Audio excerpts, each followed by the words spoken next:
거룩한 주일을 맞아 주님 전에 나오신 여러분들 환영하고 축복합니다. 특별히 추석 명절 가운데 오신 여러분들 더욱 축복합니다. 우리 좌우에 계신 분들과 인사 말씀 나누겠는데요. 인사하실 때 이렇게 했으면 좋겠어요. 아브라함에게는 이삭을, 우리에게는 웃음을 주셨습니다. 아브라함에게는 이삭을, 우리에게는 웃음을 주셨습니다. 우리 함께 인사해 보죠. 아브라함에게는 이삭을, 우리에게는 웃음을 주셨습니다. 아멘. 여러분들 추석 명절 잘 보내고 계십니까? 행복하셨습니까? 일부보다 행복하신 분들이 많은 것 같아요. 일부 때보다 여러분들 행복하신 것 같은데요. 행복하지 않는다면 우리가 웃으면 돼요. 그죠? 보통은 우리가 행복해서 웃는다고 생각하는데요. 많은 경우에 뭐 그렇기도 하지만 웃으면 또 행복해지더라고요. 제가 오늘 이 자리에 선 것은 다름 아니라 아시는 분들은 아시겠지만 담임 목사님께서 코로나에 걸리셔서 자가격리 중이십니다. 그나마 다행인 것은 증상이 심하진 않으시고 가벼우셔서 오늘 밤 12시가 되면 자유의 몸이 되세요. 그동안에 지금 사택에 지금 격리돼 계시는데 이제 자유롭게 이제 출입하실 수 있고 또 이제 다음 주일 예배 또 수요 집회 새벽 기도 때는 얼굴 뵐 수 있을 거라고 생각합니다. 그래서 계속해서 완쾌될 수 있도록 또 기도하시는 김에 우리 코로나 걸리신 분들 가볍게 완쾌될 수 있도록 기도해 주시면 좋겠습니다. 이렇게 그래서 제가 이 자리에 선 거거든요. 서게 됐는데 제가 이 자리에 서게 되니까 준비할 게 많잖아요. 그죠? 설교도 준비해야지, 예배도 준비해야 되지. 그러니까 어제 이제 오후에는 표정이 어두워졌나 봐요. 아내가 저를 보더니만 좀 웃어요 이러는 거예요.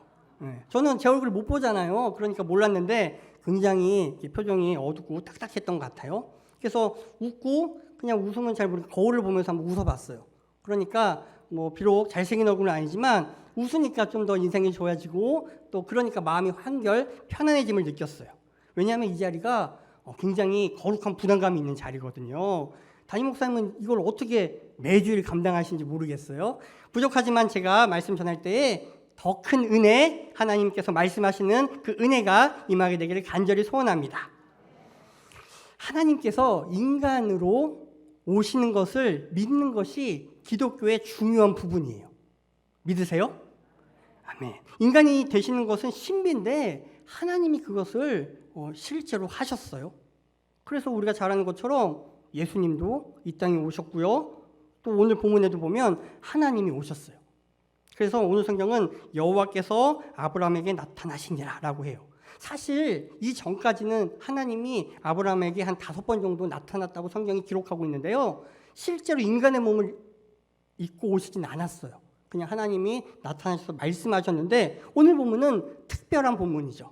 사람의 몸을 입고 하나님이 오셨어요. 그러니까 하나님께서 아브라함 가정에 방문하신 거예요. 오늘날 우리의 표현을 하면 신방 오신 거죠. 왜 신방 오셨을까요? 그거에 대해서 우리 함께 살펴봤으면 좋겠어요.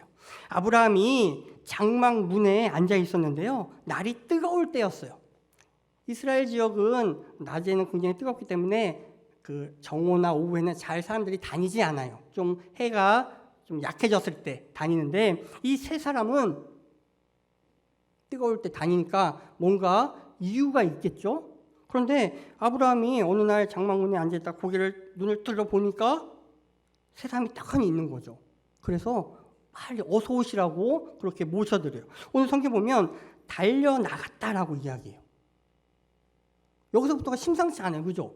우리가 어떤 사람을 초대할 수는 있어요. 근데 달려나가는 경우는 그게 많지는 않아요. 게다가 이 사람들 모르는 사람들이잖아요. 그런데 달려나가서 이제 맞이해요. 영접하면서 몸을 땅에 굽혔대요. 굉장한 예의를 갖춘 거죠. 사실 아브라함도 한 가정의 가장이잖아요. 그가 거느린 사람들이 굉장히 많아요. 그럼에도 불구하고 바짝 엎드려서 이야기. 그러면서 3절에 이르되 내 주여 내가 주께 은혜를 입었사오면 원하건대 종을 떠나 지나가지 마시옵고 그 상대방을 주여라고 부르고 자신이 종이라고 그렇게 여기며 말을 하죠. 보통은 나그네가 은혜를 입어서 집에 들어가 음식을 대접받잖아요. 근데 오늘 성경은 반대로 아브라함이 내가 은혜를 입어서 싸우면 제발 우리 집에 와주세요라고 이야기하고 있어요. 굉장히 우리가로서는 이해하기 힘든 부분이에요. 그렇게 아브라함이 이들을 맞이해요. 그리고는 이들에게 최고의 것을 주는데요. 일단은 시작은 이렇게 물을 조금 가져와서 발을 이제 씻겨주는 것부터 해요. 그 당시에 이 이스라엘 지역은 먼지가 많잖아요. 먼지가 많으니까 또 이 발이 더러워지기 쉬워요. 그래서 집에 들어갈 때에 종들이 손님의 발을 씻겨주는 것, 또 종들이 주인의 발을 씻겨주는 것이 그 당시에 일반적인 일이었죠. 그러니까 아브라함이 자신을 종으로 자처하고 이 처음 보는 나그네들의 발을 씻겨주는 거죠. 발을 씻겨주는 것 하면 우리가 생각해 볼 수 있는 게 있는데 바로 마리아가 예수님께 향유를 붓고 발을 씻겨주신 장면이 떠오르게 되죠. 마리아는 왜 그랬을까요? 예수님을 사랑하니까 그랬겠죠. 예수님이 너무 좋은 나머지 자신의 귀한 것 깨뜨려서 예수님의 발을 씻겨드렸어요. 사랑하면 더러운 것도 뭐 아무렇지도 않게 할 수 있죠. 그죠? 우리가 사랑하는 가족의 식구들의 그런 더러운 것들도 감당하는 것처럼 말이에요. 길거리에 죄송합니다. 예배 시간에 똥이 떨어져 있어요. 그러면 피해서 가죠. 냄새 나니까 혹시나 밟을까 봐. 그 더러운 것들을 아무렇지도 않게 줍는 사람들이 있어요. 누구죠? 애견 주인들. 그 개가 배설한 그 배설물의 주인은 바로 그냥 아무렇지도 않게 집어서 자기가 준비한 이렇게 주머니 같은 데 넣어요. 그죠? 일반 사람은 더러워서 피하고 싶은 것들을 이 애견 주인은 개를 사랑하니까 아무렇지도 않게 잡는 거죠.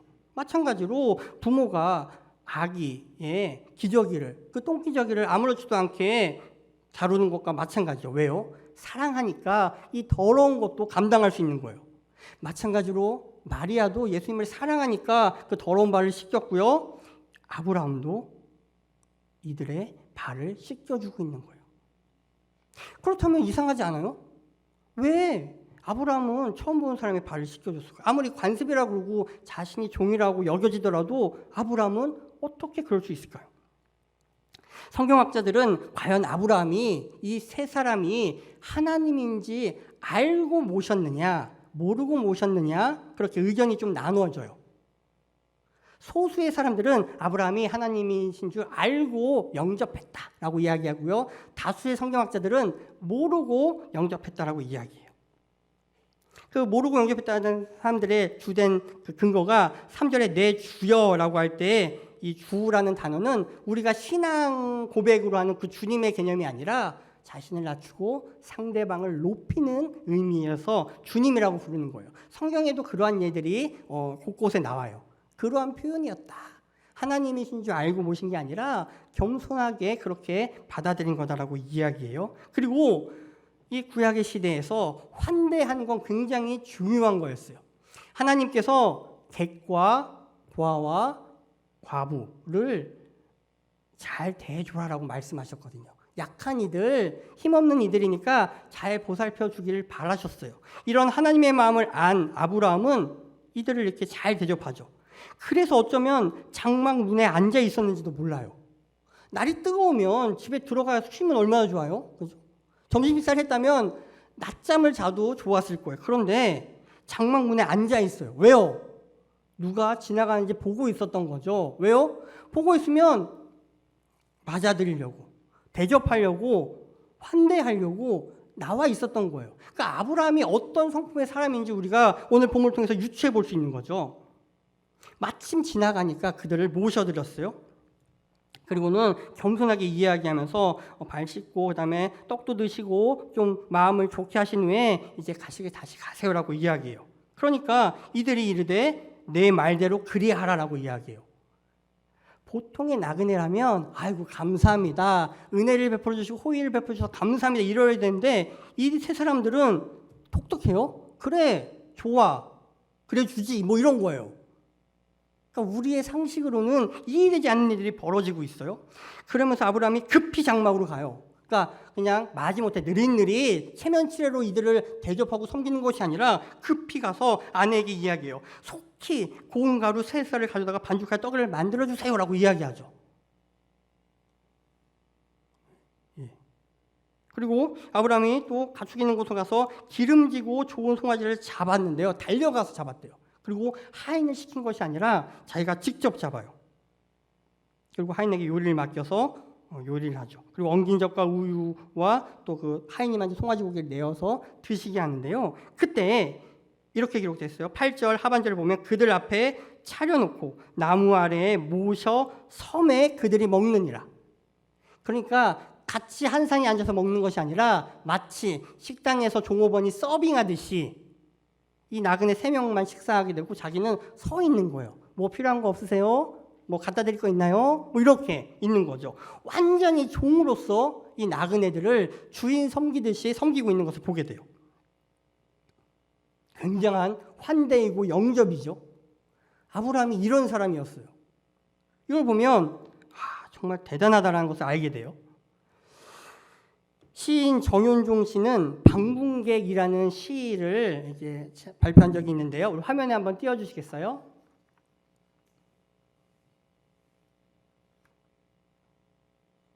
네, 방문객 제가 읽어드릴게요. 사람이 온다는 건 실은 어마어마한 일이다. 그는 그의 과거와 현재와 그리고 그의 미래와 함께 오기 때문이다. 한 사람의 일생이 오기 때문이다. 부서지기 쉬운, 그래서 부서지기도 했을 마음이 오는 것이다. 그 갈피를 아마 바람은 더듬어 볼 수 있을 마음. 내 마음이 그런 바람을 흉내낸다면 필경 환대가 될 것이다. 이 정윤종 시인이 방문객이라는 시를 발표했는데요. 너무 환대에 대해서 잘 표현해주고 있는 것 같아요. 그 사람의 과거와 현재와 미래가 오고 있는 거예요. 그 사람 자체가 오고 있는 거죠. 그러니까 그 사람에게 담긴 저마다의 사연이 있고 아픔이 있고 그늘이 있다는 것을 이 시인은 알고 있었던 거고요. 아브라함도 그런 마음으로 이들을 맞이하고 대접한 것 아니었을까요? 시인은 계속해서 얘기했죠. 부서지기 쉬운, 그래서 부서지기도 했을 마음. 그 마음까지도 헤아리는 것이 진정한 환대라는 거죠. 그 갈피를 아마 바람은 더듬어 볼 수 있을 마음. 내 마음이 그런 바람을 흉내낸다면, 내가 미처 다 알진 못하더라도 흉내만이라도 낼 수 있다면 그것이 환대가 되지 않을까라는 마음으로 시를 썼어요. 성경이 말하는 환대의 정신을 정말 잘 표현해주는 시라고 생각해서 여러분에게 소개해드렸어요. 저는 이 시를 보면서 참 많은 그런 감동이 있었는데요. 여러분들도 나중에 한번 집에 가셔서 또 찾아보시고 또 읽어보시면 또 이때 느끼지 못한 그 감동이 또 여러분들 찾아올 것 같아요. 이렇게 아브라함은 하나님을 믿는 사람이 해야 할 환대를 실천하며 살았던 사람이에요. 하나님은 그걸 굉장히 귀하게 여기셨을 것 같아요. 우리는 믿음 생활이라고 하면서 교회 생활만 잘하면 된다라고 여길 때가 참 많아요. 그러나 아브라함은 그 믿음만 있는 것이 아니라 실제로 삶 가운데서 환대를 실천한 사람이었어요. 저와 여러분에게도 이러한 환대의 정신이 깊이 자리 잡아 실천에 옮기는 그런 우리가 되기를 간절히 소망합니다. 하나님께서 이렇게 환대하는 일을 귀하게 여기시는데요.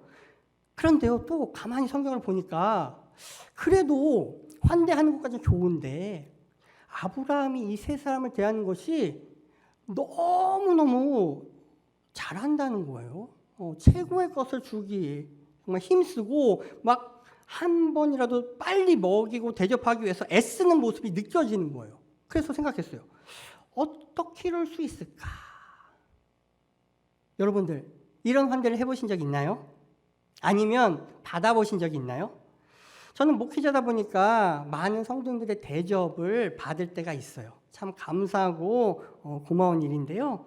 그중에 한 가지를 또 소개해드리면 바로 직전 교회에서 있었던 일이에요. 사실 우리 교회에서 받았던 환대를 이야기하고 싶지만 혹시 이 선택되지 않은 분들이 마음에 상처를 받으실까 봐 여러분들의 이야기는 혹시라도 제가 나중에 다음 교회 가게 되면 그때 말씀드릴게요. 오늘은 직전 교회에서 있었던 일인데요. 관리 집사님이 계셨어요. 관리 집사님이 이제 은퇴할 시기가 다 돼 가서 이제 사택에 살고 계시는데 이제 은퇴하시면 이제 집을 마련해야 되잖아요. 그래서 저쪽 인천 송도에 신도시장 막 개발되는 거기에 어떻게 감사하게도 이제 아파트 분양받아갖고 아파트가 딱 있었게 됐어요. 근데 아직 은퇴까지는 좀 남았으니까 그 집을 뭐 전세를 주는 것도 아니고 그냥 내버려 두셨어요. 우리로서 이해가 안 되죠. 전세를 주면 좋을 텐데 안 주고 그곳을 어떻게 사용했냐면 게스트하우스로 사용하신 거예요.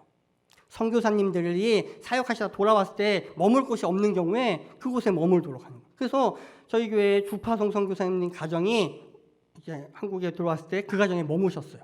처음으로. 그리고 나서 두 번째로 머문 가정이 누구였을까요? 눈치 빠르신 분들 아시겠죠? 저희 가정이었어요.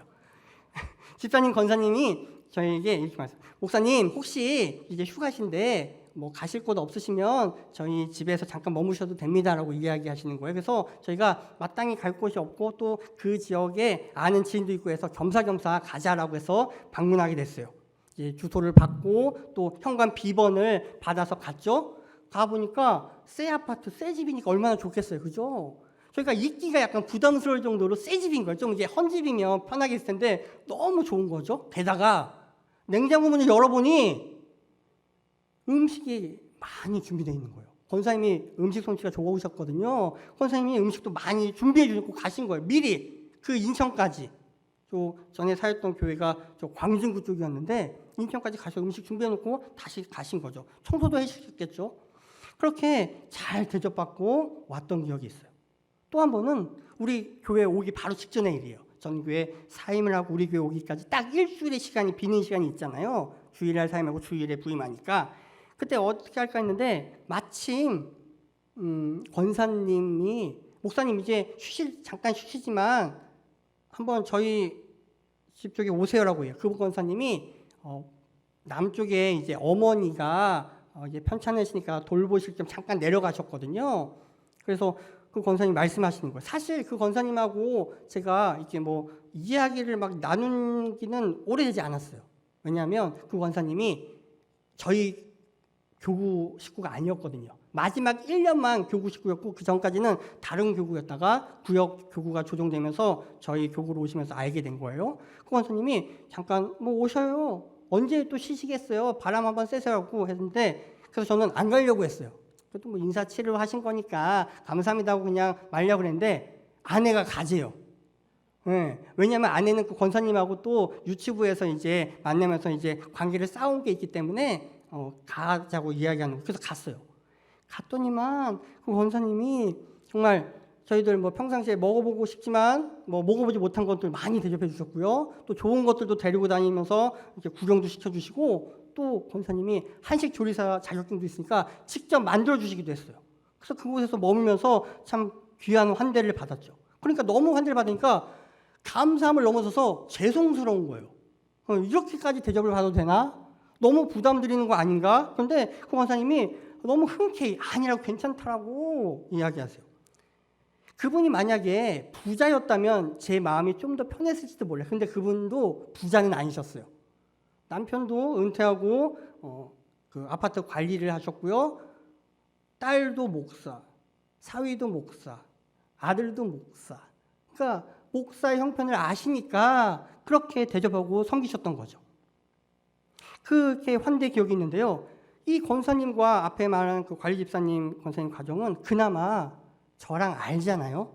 알면 그래도 이 정도 할 수 있어요. 그죠? 감사한 마음과 하나님을 믿는 마음으로 할 수가 있는데 지금 아브라함은 그렇지 않은데 어떻게 이렇게 잘 섬길 수 있을까요? 제가 그게 궁금한 거예요. 그래서 성경을 묵상하고 했던 거고요. 어쩌면 제가 어제 표정이 어두웠다 그랬잖아요. 그것도 이거예요. 성경학자들 대부분은 몰랐을 거다라고 이야기하는데 하나님인 줄 몰랐을 거다라고 이야기하고 소수만 하나님인 줄 알았을 거다라고 이야기하는데 제가 성경을 계속 보다가 이게 답을 못 내리겠는 거예요. 이게 모르겠으면 이게 설명이 안 되는 거예요. 그래서 이렇게 보다가 딱 갑자기 고개를 숙였다가 고개를 딱 드는 순간 깨달음이 왔어요. 하나님께서 깨닫게 하셨어요. 그게 뭐냐면 눈을 들어 본즉 여기 이 단어인 거죠. 그러니까 멀리부터 오던 것이 아니라 아브라함이 잠깐 고개를 숙였다가 눈을 들었는데 갑자기 보인 거죠. 이 사람들이. 그러니까 일반적인 사람이 아니라는 걸 아브라함이 알아차린 거고요. 그래서 이렇게 달려나가서 모실 수 있었던 거예요. 그리고 아주 극진한 대접, 자기가 할 수 있는 최대로 신속하게 최고의 대접을 하고 있는 거죠. 그것을 또 증명하는 단어가 3절을 보면 이르되 내 주여 내가 주께 은혜를 입었사오면 이라고 이야기하죠. 여기서 이 주라는 단어가 히브리어 원문을 보면 3인칭 단수예요. 그 세 사람이 왔는데 한 명을 지목해서 말하고 있는 거예요. 아브라함이.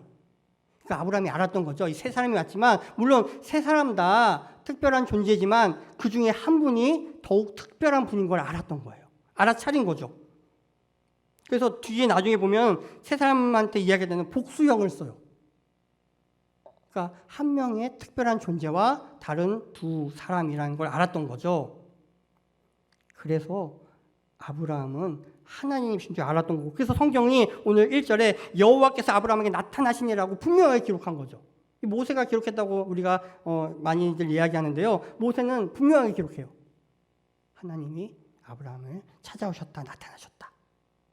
그러니까 이걸 알았다는 건데 어떻게 그러면 특별한 존재라는 걸 알 수는 있는데 어떻게 이 세 사람 중에 한 사람을 구별할 수 있었을까요? 하나님인지 어떻게, 하나님과 천사를 어떻게 구별할 수 있었을까요?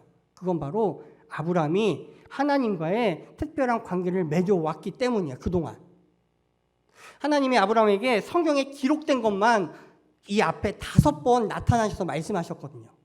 그러니까 최소한 5번의 특별한 하나님과의 경험, 교제, 대화가 아브라함에게는 있었던 거죠. 성경에 기록되지 않으면 더 많은 것들이 있었는지도 모르겠어요. 그러했기 때문에 아브라함은 하나님을 딱 알아차린 거죠. 예전에 이런 광고 카피가 있었어요. 낯선 여자에게서 내 남자의 향기가 느껴졌다. 이런 광고 문구가 있었는데요. 마찬가지로 낯선 이에게서 하나님을 느낀 거죠. 너무나 친숙한 그 하나님이 느껴진 거예요. 그러니까 아브라함은 알았던 거죠. 아, 하나님이 오시구나. 그래서 이렇게 극진하게 대접하고 환대한 거예요. 이렇게 환대를 하면서 잘 이제 대접했어요. 그러니까 그들이 뭐라고 이야기하냐면 9절에 그들이 아브라함에게 이르되 내 아내 사라가 어디 있느냐라고 묻죠. 잘 이제 먹고 나서 이들이 이제 대답을 해요. 그죠? 이제 배가 불렀나 봐요. 그동안에는 별로 이렇게 대화했던 기록이 잘 없는데 이제 잘 먹고 이제 대답을 해요. 목구멍이 열려야 그죠? 입이 열리고 목구멍이 열려야 이제 마음이 활짝 열리잖아요. 그것처럼 대접을 잘 받고 환대를 받으니까 이들이 이제 말을 하기 시작해요. 그런데 어떻게 아내 이름이 사라인 줄 알았을까요? 그러니까 일반 사람이라면 당연히 몰랐겠죠. 하나님과 천사들이니까 알았던 거예요. 그러니까 알고 오신 거죠. 그리고 이야기해요. 내년 이맘때 내가 반드시 내게로 돌아오리니 당연히 또 오시겠죠. 왜요? 이렇게 환대를 잘 받았는데 또 오고 싶지 않겠어요? 여러분들. 또 오고 싶어끔 대접을 하는 게 중요하죠. 한번 체면치로 대접하면 그 사람이 다음에 안 오는 거죠. 우리 교회도 마찬가지예요. 한번 와봤는데 또 가고 싶다. 이 예배, 이 교회가 은혜가 넘치는구나. 또 오고 싶은 마음에 들도록 해야 되고 우리가 그렇게 맞이하고 환대해야 돼요. 그게 환대를 잘하는 것이 한 번 오고 마는 것이 아니라 또 오는 집이 잘 되는 집이죠. 교회도 마찬가지예요. 그래서 또 오겠다 이야기하는데 사라의 반응이 어땠죠? 사라가 이름이 샤레에서 사라로 바뀌어요. 하나님께서 그렇게 바꿔주시죠. 그렇지만 믿음은 잘하지 않았어요. 그러니까 아브라함과 사라의 믿음에 이제 격차가 생기기 시작한 거예요. 사실 아브라함도 믿음이 좋을 때가 있고 나쁠 때가 있고 하지만 그렇게 훌륭하다라고까지는 말하기 어려웠는데 바로 앞장 17장에서 하나님을 만난 이후로 아브라함은 하나님께서 아들 주실 것을 믿었던 것 같아요. 그래서 오늘 본문에서 나오는 하나님의 방문 목적은 아브라함이 아니라 사라에게 있었던 거예요. 그동안에는 계속 아브라함에게만 나타나셨는데 오늘 본문은 사라를 염두에 두고 오신 거라는 거죠. 장막 뒤에 숨어있는 사라는 그 이야기를 듣고 웃었어요. 그런데 소리 내진 않았어요. 왜냐하면 소리 내면 들리니까 이야기가 들리는 정도의 거리와 그런 방음 시설이 잘 안 됐겠죠. 그랬는데 소리 내지 않고 웃었는데 하나님께서 뭐라고 이야기하죠? 아브라함에게 네 아내 사라가 어찌하여 웃느냐라고 말씀하세요. 아신 거죠. 그러니까 사라가 깜짝 놀랐겠죠. 그죠? 그래도 일단은 시치미를 떼요. 안 웃었는데요? 왜? 소리 내지 않았으니까. 모를 거라 생각하는 거죠. 그러니까 하나님이 아니다, 웃었어라고 말씀하세요. 하나님께서는 우리의 마음을 다 아시죠. 생각을 들으시는 하나님이에요. 그러니까 사라의 모든 것들이 다 아시는 거죠. 사라는 왜 이런 반응을 보였죠? 나이가 많잖아요. 지금 사라의 나이가 거의 90이에요. 89세, 90 뭐 이 정도 됐을 거고요. 아브라함이 99세, 100세 이제 아들을 얻게 되니까요. 그러니까 나이가 많고 이제 생리도 끊겼고 자신만 나이 많은 게 아니라 남편도 나이가 많고 뭐 이게 말이 돼요? 아들 낳는다는 게? 딸도 못 낳아, 그죠? 뭐라도 못 낳을 나이 시기인 거죠. 그러니까 웃을 수밖에 없는 거죠. 어이가 없고 정말 그런 거죠. 그런데 하나님께서 말씀하시는 거죠. 야, 여호와께 능하지 못할 일이 있겠느냐라고 말씀하시는 거예요.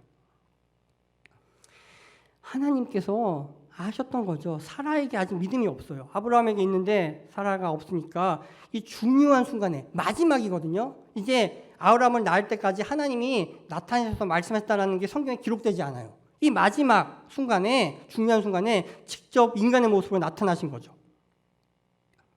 사실 사라의 반응은 지극히 인간적인 반응이고 당연한 그런 생각이었죠. 아마 우리라도 그랬을 거 아니에요, 그죠? 아이 참, 뭐 농담도 잘하셔. 아이 또 실없는 말씀하시네 이럴 수 있잖아요. 그런데 그것이 바로 불신앙의 반응이라는 거죠. 성도는 믿음의 반응을 해야 돼요. 여호와께 능하지 못한 일이 있겠느냐라고 하나님께서 직접 찾아오셔서 사라에게 말씀하시는 거죠. 믿음이 중요한데요, 여러분들. 믿음이 없이는 하나님을 기쁘게 하지 못하죠. 믿음이 없이는 하나님의 역사가 이루어지지 않아요. 믿음이 없이는 고된 수고도 다 헛될 뿐이에요. 우리에게 다 믿음이 있어요, 그죠? 믿음이 있으니까 이 자리에서 와서 예배 드리는 거잖아요. 추석 명절이니까 핑계거리가 있지만 핑계대지 않고 하나님을 믿는 믿음으로 나와서 예배 드려요. 그런데 우리의 삶 가운데에 하나님의 능력에 대한 믿음도 있냐라는 거죠. 우리의 삶 가운데에서 얼마나 많은 경우에 우리의 능력만 바라보고 우리의 처지와 형편과 환경만 바라볼 때가 많냐는 거예요. 능하지 못한 일이 없는 하나님을 바라보지 못하고 내 자신의 힘과 능력과 지혜와 처지와 형편만 바라보니까 안 된다라고 생각하는 거고 불가능하다고 생각하고 헛된 웃음만 짓고 있다는 거죠.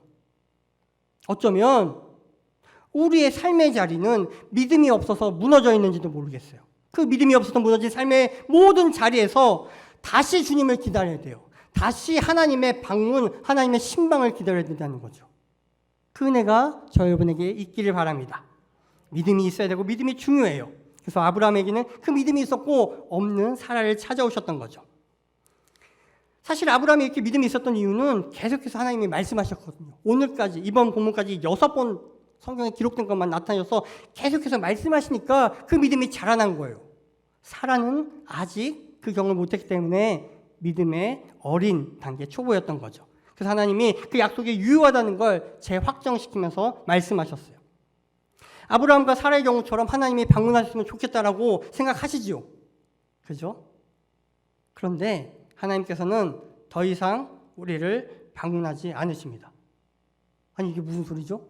분명히 아까까지 제가 막 이야기했는데 또 방문하지 않으신대요. 왜 그러냐면요. 하나님이신 예수님께서 아브라함의 후손으로 2000년 전에 이 땅에 오셨어요. 오늘 본문에 약속하신 대로 아브라함과 사라의 아들 이삭의 후손으로 오셨다고요. 그리고 예수님은 방문하신 것이 아니라 살다가 가셨어요. 오늘 본문은 하나님이 잠깐 방문하셨다가 가셨지만 예수님은 오셔서 살다가 가셨어요. 그러니까 오늘 하나님이 방문하신 것은 예수님의 성육신의 예고편이자 맛보기라고 할 수 있겠죠. 그렇게 하신 후에 예수님이 33년간 이 땅에 우리와 함께 사셨어요. 하지만 예수님은 이 땅에서 우리와 계속 함께 계실 수는 없죠. 왜요? 십자가, 부활, 승천의 그 사명을 감당하셔야 됐고요. 이 땅에 계시면 육신의 제약을 받잖아요. 그 동시간대에 사람들밖에 못 만나고 또 예수님 주변에 있는 사람들밖에 못 만나게 되니까 그래서 더 좋은 것을 우리에게 주시려고 삼위일체 하나님이 계획하시고 실행하셨어요. 바로 예수의 영이신 성령님의 이 땅에 오셨어요. 각 사람 예수를 구주로 믿는 모든 사람들에게 오셨어요. 저와 여러분 가운데 오셨다고요. 할렐루야! 믿음이 작은 우리에게 오셔서 계속해서 말씀해 주시는 거예요. 우리 안에 거하시면서 믿음을 더하여 주시는 거죠. 우리가 얼마나 불신앙으로 생각할 때가 많아요. 믿음의 고백이 아닌 불신앙의 고백. 이건 안 될 거야. 이건 못해. 이거는 하나님이 오셔도 안 돼. 뭐 이런 말까지도 그죠? 망령스럽게 할 때가 있잖아요. 그 불신앙의 우리에게 성령님께서 말씀하시는 거죠. 아니야. 네 안에 내가 있어. 그러니까 할 수 있어. 나는 전지전능한 하나님이거든. 우리는 능력이 없어 못할 수 있어요. 우리는 한계가 있어서 못하는 것이 많아요. 그러나 우리 안에 계신 성령 하나님 계시기에 못할 일이 없는 거죠. 우리에게 성령님 계시기에 모든 것이 가능합니다. 성령님께서 우리와 함께 살고 계시기 때문이에요. 그 능력으로 우리가 사는 거죠. 신앙인은 그걸 믿는 사람들이에요. 그래서 세상 가운데 쓰러지고 넘어지더라도 다시 일어설 수 있는 거죠. 우리에게 귀에 들려오는 그 절망적인 소식을 이겨낼 수 있는 건 내 안에 계신 성령 하나님이 이제로부터 영원토록 함께 하신다는 그 믿음, 그 전지전능한 능력이 나에게 올 거라는 그 믿음으로 사는 거죠. 이 은혜가 저 여러분 가운데 있기를 간절히 바랍니다. 기도하겠습니다. 하나님, 우리를 찾아와 주시는 하나님을 오늘 성경을 통해서 바라봅니다. 불가능한 일이 없다는 사실을 기억하게 하여 주시옵소서. 성령 하나님이 내 안에 계시기에, 내 안에 살아 역사하시기에 우리가 그 성령 하나님을 믿고 나아갑니다. 순종하게 하여 주시옵소서. 환대의 삶을 살아가게 하여 주시옵소서. 하나님, 그리하여서 우리가 정말 하나님께서 원하시는 삶을 살아가게 하여 주옵시고, 불가능이라고 그렇게 좌절하고 낭망해 있는 것이 아니라 다시 살리시고 다시 고치시고 놀라운 일, 그 기적의 역사를 우리 삶 가운데에 행하실 것들을 믿음으로 바라보고 선포하며 살아가는 저희 모두가 되게 하여 주시옵소서. 예수님의 이름으로 기도드리옵나이다. 아멘.